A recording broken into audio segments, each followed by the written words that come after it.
The Las Vegas Raiders defense is hanging in there, but the offense is pressing all the wrong buttons. It's not hard to press all the wrong buttons when you have a lot of wrong buttons on your offense.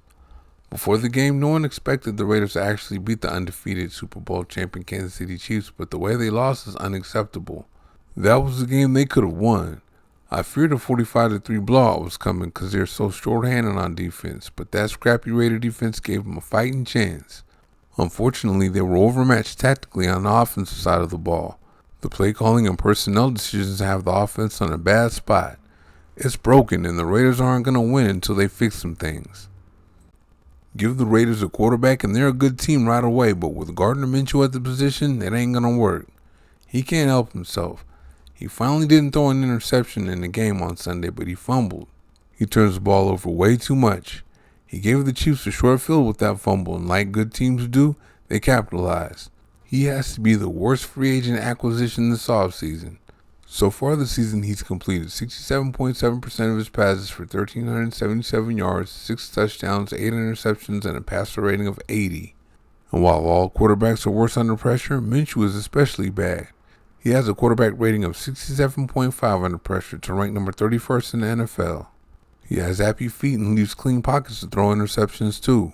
As you know, he's been benched but had to play Sunday because Aiden O'Connell, who he was benched in favor of, is injured. Recently acquired Desmond Ridder might not be ready to play until after the bye week, but the Raiders shouldn't start Minshew again. Maybe they can try Carter Bradley.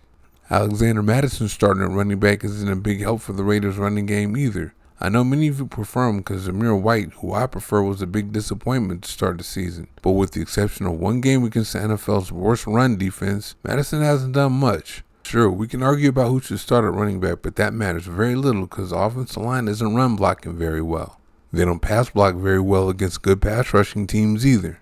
The Raiders made a bad move in free agency bringing center Andre James back with a big contract. Pro Football Focus has him as a 33rd ranked center out of 37 in the NFL, and he's the 7th highest paid center in the league. He wasn't good last year, but somehow he got that big contract. What is Tom Telesco doing? Head coach Antonio Pierce wants to run the ball on offense, but Telesco re-signed a center that is not good at run blocking. When the Raiders were trying to run the ball near the goal line Sunday, he got pancaked. He's actually been pancaked several times this year. When guard Dylan Parham gets back, the Raiders should keep Jordan Meredith at the other guard and move Jackson Powers Johnson to center. The Raiders at the very least need to have another guy call offensive plays. I gave offensive coordinator Luke Getsy up to this week to show me something, but he hasn't shown me anything. I thought he was just being extra conservative on offense at first because Pierce said he wanted to run the ball and play defense and he was just following orders. However, these last couple of weeks told me everything I need to know. I like his offense. It's the modern day adjusted Shanahan offense. The big problem with Getsy is he doesn't know when to call what. Against the Los Angeles Rams in Week 7, the running game was actually working, but the Raiders got near the goal line and threw the ball 3 times in a row and got stopped. Mind you, it was against the NFL's worst run defense in the NFL.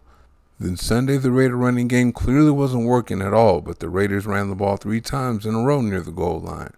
The Raider defense just got the offense the ball back deep in Chiefs territory too.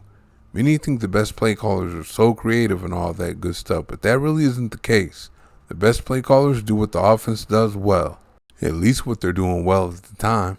Pierce, Getsy, whoever it is, they seem like they need to learn what the team's identity really is. Pierce wants the Raiders to be known as a running team, but what you want isn't what your identity is. What you do well is what your identity is. From what I've seen so far, the Raiders are a tight end-centric team.